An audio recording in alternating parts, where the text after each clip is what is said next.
So we've been talking about galvanic or voltaic cells, and the other type of cell is an electrolytic cell, which is opposite of a galvanic cell. So an electrolytic cell is non-spontaneous, and you have to put in current or energy to make it run. You still put the electrodes in some sort of salt or electrolytic solution. The anode is still what's going under oxidation, and the cathode, red cat, is where reduction is happening. So you still have the electrons going from the anode to the cathode, but now you're running current to make it happen. So for the reduction, it could be a positive ion or water, and the oxidation can be a negative ion or water. The species with the most positive or least negative oxidation potential will be oxidized, and then with the most positive or least negative reduction potential will be reduced. So here's an example. A direct current is applied to an aqueous copper 2 bromide solution. What is the reduction half reaction? Well, let's look at the reduction of water and the positive ones, because that's what the reduction can be of. And the most positive one of that would be, if we have copper, is the one being reduced. And then for the oxidation half reaction, it can either be water or a negative ion. So if we look at these values, we want the most positive or least negative oxidation one, which is going to be bromine. So it's going to be copper and bromine. So basically what we're adding here is that you always have to consider water as well, that maybe it's being better oxidized or better reduced than either of the other things. So then if you add those together, you get the overall reaction.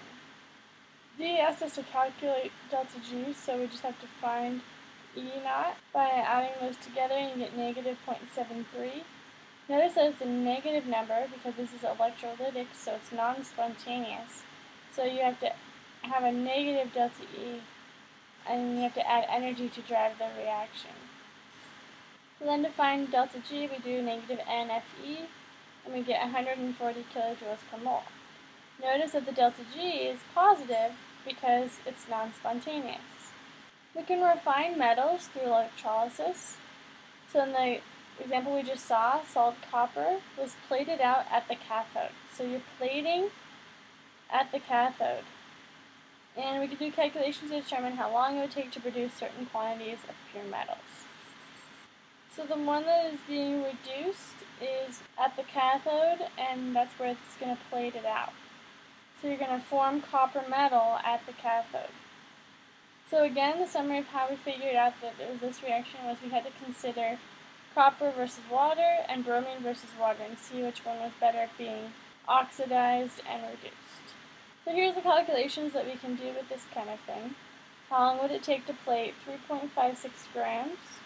So start with 3.56 grams of silver, and then we need to get from grams to moles. And then that's moles of silver, so we want to go from moles of silver to moles of electrons, which you can tell pretty much from the charge, right? That silver plus, that's 1 electron, so it's going to be 1 to 1, but it's not always.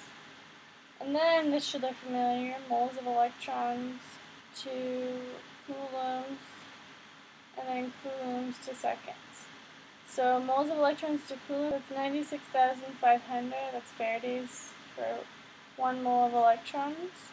And then coulombs per second is the amps. We need to put that next to the coulombs because it's 2.5 coulombs per 1 second. And then you multiply and divide, and you get 21 minutes. Because you have to go from, this will get in seconds, and then just convert seconds to minutes. And that is all, folks.